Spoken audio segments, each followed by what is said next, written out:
Hello, welcome to My Worst Day on Forbes Africa TV. My name is Peace Hyde, and joining us today we have a man who's regarded as one of the most creative and consummate professionals in the international real estate management industry, Ric Lewis. With more than 25 years of experience and investment success, Lewis is the chairman of the investment committee, chief executive and founding partner of Tristan Capital Partners, a graduate of Dartmouth College in the USA, where he received an AB Economics. Ric is also an alumni of Harvard Business School in the US. He is also a partner and senior management director of AEW Capital Management, an investment management business with 200 staff and $25 billion under management. Moving to Europe, Ric then became the Chief Investment Officer and Board Director of AEW Europe, a pan-European real estate investment management business with 11 offices, 270 staff, and an 18 billion euros in assets under management. He then founded and served for several years as a chief executive for Curzon Global Partners, a London-based real estate investment company owned by AEW Europe.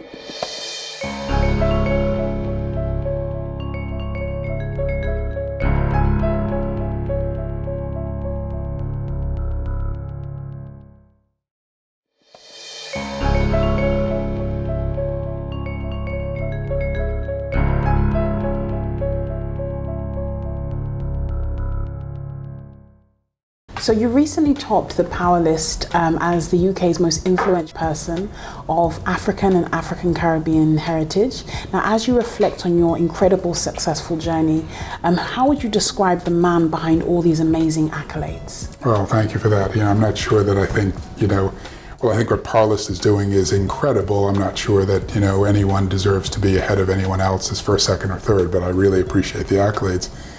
The way I think of myself first is probably, closer to home. I'm first and foremost, a father of two beautiful, wonderful, intelligent teenage daughters. My title here at Tristan Capital, real estate private equity firm, is as chairman and co-chief executive of the firm. But what I really think of myself as a builder of businesses and teams and brand, organizations that outperform their own expectations of themselves. Mm-hmm. We do it here at Tristan in real estate private equity, but I like to believe of myself that I could have done it in any industry, whether it was in sports, business, etc. I really get a passion from building teams and organizations. Mm-hmm. The other part of me, I think the yin to my yang, is that, people call it philanthropy or philanthropist, but I think I'm an investor in communities. And so mm-hmm. I spend a great deal of time, both personally with myself and my time on boards and organizations, but also through my foundation, the Black Heart Foundation, investing in the community that I live in, Greater UK, and the one I used to live in the US, where I came from. Amazing. And you have quite an interesting career in real estate management industry, moving from AEW Capital Management in the USA and then making the transition to Europe as well. Now, talk to me about the early stage of your career. I mean, how did that journey transform over the years to build you to where you are today? Well, revisionist history is perfect, so how I think about it probably has been shaped by sort of where I am rather than what actually happened. Mm-hmm. From the time I was an undergraduate studying economics at Dartmouth College or later on at Harvard Business School, I knew I wanted to be, or try to perfect my craft in somewhere in the financial arena. Mm-hmm. I first trained in banking, so mm-hmm. I learned credit, etc. And then I moved quickly into the real estate investment arena, and I worked my way up in a US firm from mm-hmm. being an analyst and doing all the hard overnight work to eventually a senior partner. Yes. How I got here to Europe is, as I was a senior partner of a big US firm, I was one of 7 partners, and I wrote the business plan, or effectively shaped the business plan to take us out of our North America-focused business to a global business. Mm-hmm. When I did that, my partners turned to me and said, "Okay, smart guy, you're going to go do this." And so I had crafted the plan, and it made sense that I moved to Europe to perfect the plan. I thought I would be in London and in Europe for 2 or 3 years, and I would turn over the business that I created and started to grow to a different organization or a different group of people in the organization. But that's not always the way things work. We grew very rapidly in 1999 when we first created the business over here, from 0 to almost 20 billion under management in 10 years. Mm-hmm. At the same time, I started my family, my daughters were born, and you start to make roots in a place where they're here, this is their cultural reference point, they start to go to school here, and you combine the two and you realize that this is more home than where you grew up. Yeah. Now, you described a very strong corporate career, but after several years of working with AEW, you then founded Curzon Global Partners, which is a London-based real estate investment company. Now, talk to me about that move into entrepreneurship and how did that opportunity come about? I think that's great. So AEW, so Curzon was really the European arm of AEW. Oh, okay. But I think it raises an interesting point. In my career, I moved from entrepreneurship to entrepreneurship. Yeah. So I've been a chief executive or the leader and starter and founder of business 3 times. The first time was all of AEW was in the US back in the middle 90s. I created a business that eventually liquidated 2 failed banks in the savings and loan debacle of the late 90s in the States. The second one was creating Curzon Global Partners, which was the footprint that we started in Europe. So Curzon Global Partners was AEW's European business. We named it Curzon because it was more of a European name. You could say it in every country and in every language and felt more local.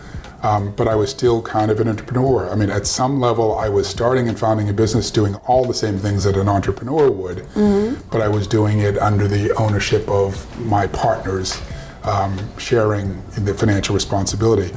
Later on, and I'm sure we'll may touch on this, when I created Tristan Capital, it was truly as an entrepreneur with my and our own money and our own financial responsibility for everything that happened.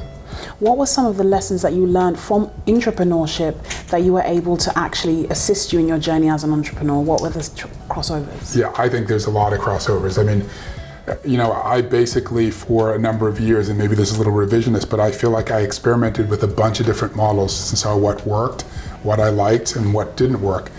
The thing that we created differently at Tristan and that I felt really deeply about is I wanted to create an intended culture of winning, right. And how we would work together, how we would work with clients, and have some basic principles of how we would do business, so that anyone that comes to work at our firm at Tristan Capital is effectively signing on to saying, yeah, these principles of how I want to spend my work life. When you consider that you spend 70 to 80% of your awake life at work, at your job, at your employment, at your vocation, why wouldn't you want to work with people you like, you trust, and in a way that motivates you rather than demotivates you?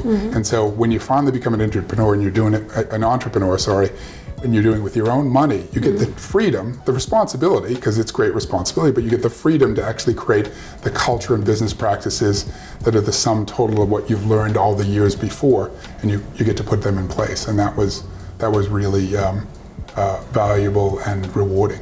Right, and in terms of your philanthropic work with Black Hearts, what is the vision around that foundation? I know you said that you're focused on the UK and the US markets, but what is the vision of the foundation? The vision of the foundation, the Black Heart Foundation, is really removing the barriers to aspiration and achievement for talented, committed, hardworking people, largely young people, that are trying to do something but lack the resources and support or some of the resources and support to achieve their dreams.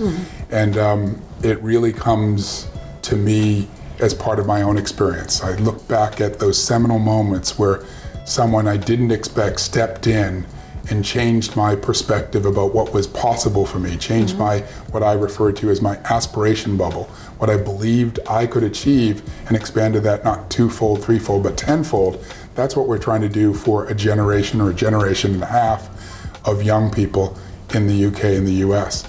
We do that 2 ways. We provide financial support to organizations that are doing that for people, encouraging, providing support, teaching, pastoral care to young people that are either in school or other experiential learning programs. And we've supported over 50 programs in and around the UK and abroad to date. And then we also have our Black Heart Scholars Program, where we are providing bursaries to young talented people to pursue their dreams in university, usually tertiary education, but also there are people that are pursuing their master's, their law degree, their PhD, et cetera. Right now we have 35 Black Card Scholars, and I want to take that to 100 and then 200 and then 500. Amazing.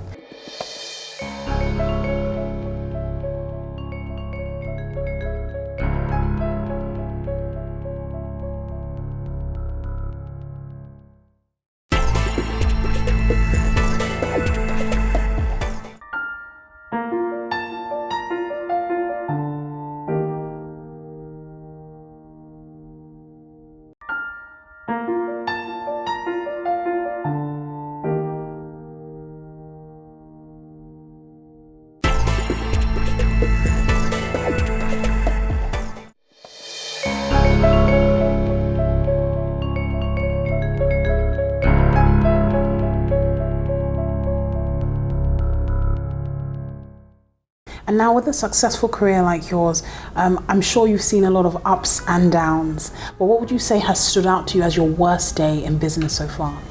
I think the worst day in business actually turned into, funny enough, into approaching one of the best days.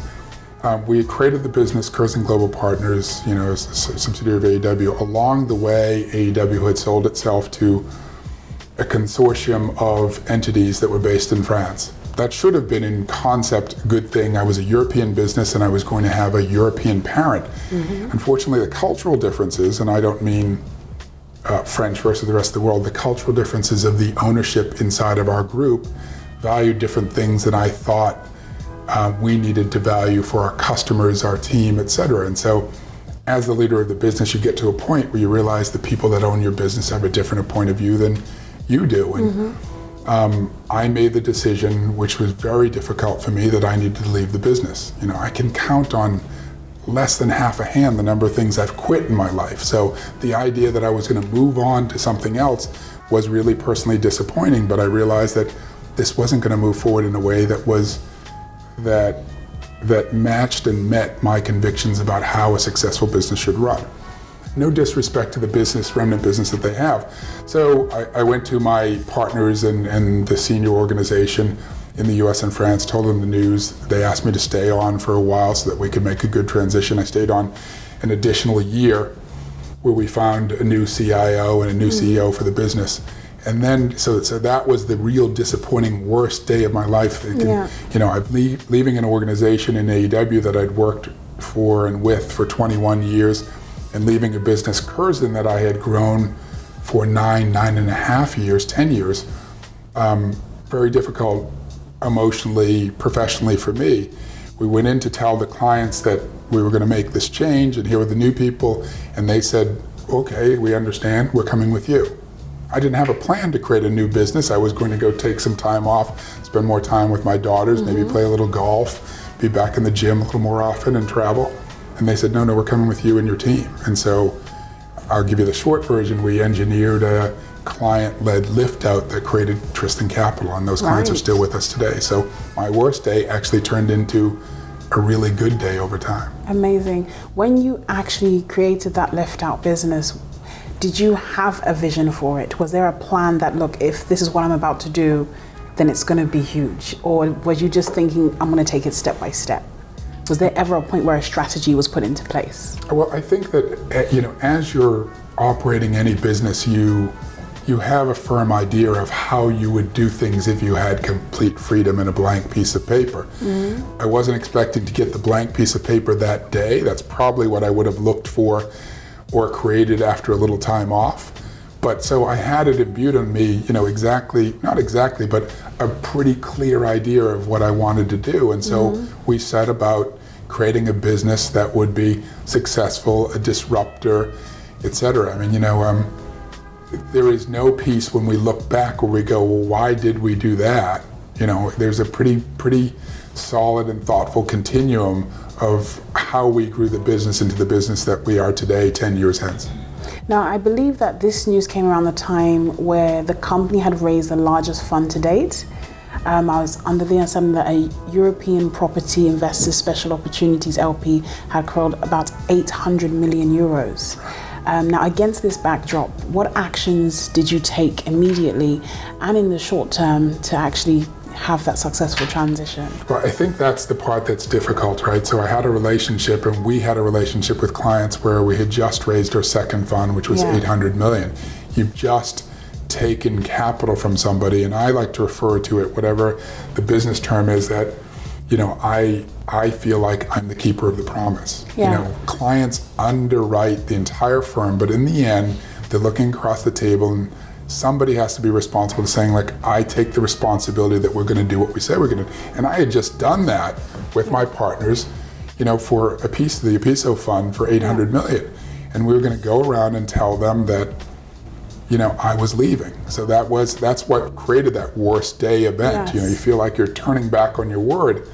So you can imagine the stress or, you know, sadness of mind that I had that led me to feel like that was the inevitable but rightful consequence to go in and have that conversation. You know, again, to my surprise, that their response was, okay, we understand, but we not only want you still consulting on the fund that you just raised, we'd like to actually build a business and stay with you as a client. Amazing.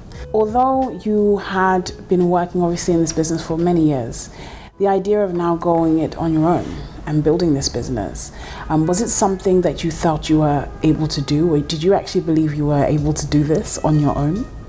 Yeah, again, retrospect's perfect, but yes, I believe so. I think I trained my whole life for this. I mean, as I had been an entrepreneur and taking steps closer to being an entrepreneur, I think, you know, if I hadn't done this then, I'd be looking to do it now. I don't think my business career would have been complete until I did this, taking on the full responsibility and risk of creating a company on my own.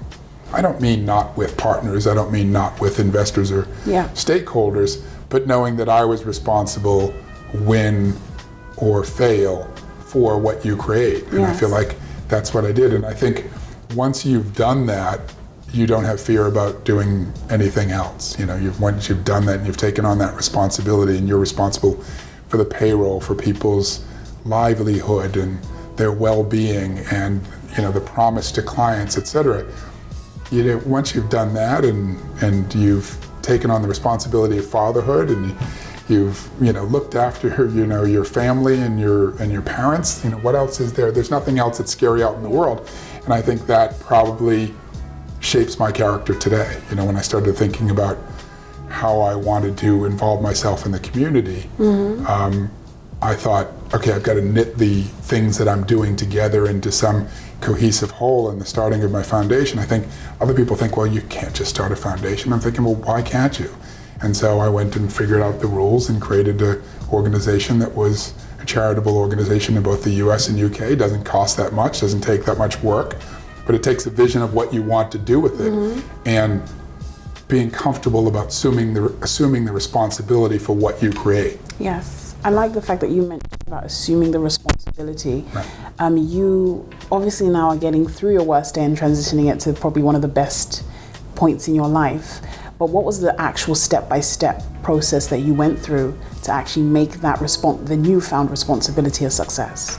Well, I think it's all kinds of things. I think first you start to think about, okay, who do I want to partner with? I mean, it's great that you have a vision, but no one can do it alone. So you start thinking about who you want to partner with, and that came pretty easy. We won't talk about all the details there, but, you know, Ian Lemming, who's my co-chief executive, became one of my first partners, along with my, you know, assistant. And then quickly, pretty rapidly, other people decided they wanted to join, so that's one of it. But one of the things, I think, beyond that, it's thinking about what that business plan looks like. Yeah. What's the next year? What's the next 5 years? And I think we've been particularly good at thinking about what we want to be and look like 5 years down the road, and not just in the next year. Right. You have to stay focused on what's in front of you, but have a pretty good perspective of what you're building for, so that you don't always engage in renewable one-year business plans where you feel like you're starting over every year. You know, when we get to, I mean, we're doing it still now, we're 10 years old, and we're taking new space and revising and renewing our systems for the business that we expect to be when we're 15 years old. In terms of your business journey, what is your view on failure, and how would you advise other entrepreneurs professionals and entrepreneurs to deal with it? So my response to entrepreneurs and entrepreneurs is the same response that I give to a lot of the young men and women that I work with as part of the foundation, is that I promise you that every person you look at, every person you know has failed dozens of times, if not hundreds of times. They may not show it, they may not wear it on their sleeve, they may not talk about it, but they have, and so have I. There's a lot of people that look at me, the young people, and go, I want to be where you are. And I'm like, I wasn't born on third base. You have to get there. And along the way, there's plenty of things that went wrong. As they do, I think it's really important to try and learn from those failures. So I always say, if you can, fail forward. Fail forward because, failure by definition means some loss of potential. And if you can offset that by some education, some lessons that you've taken from that helps you be better the next time, smarter and more accurate and more productive the next time, then maybe you can justify it's worth it. That's always been my approach, is that if I'm going to fail, what did I learn from it and how is it going to affect my go forward thinking and activity in a way that feels like I'm a better and smarter individual, entrepreneur, philanthropist, etc.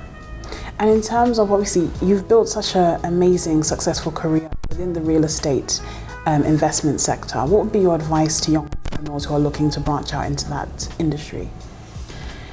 Boy, that's a big, loaded question. But I think one of the things is that, what we find sometimes is that there are too narrow a slot of people that are qualified entry level into real estate private equity. And I think it's that they believe that they understand how you can get into certain jobs, perhaps in the advisory services in real estate, or working for an agent or a valuation company, but they think the real estate private equity is for the rarefied version that only goes to friends of friends or friends of family. It's just not the case. When we hire for our analyst program, we're really looking for people to have figured out sometime, whether in university or in their masters, what are those few things that are really important in the private equity world, because we want a greater selection, a greater body of people to select from as young talent in our firm. So I would say to young people, go figure out and ask the question about what's important to private equity and real estate private equity firms, and try and make that part of your education process so that you come out of that first stage ready and attractive to companies like us that really want to hire you.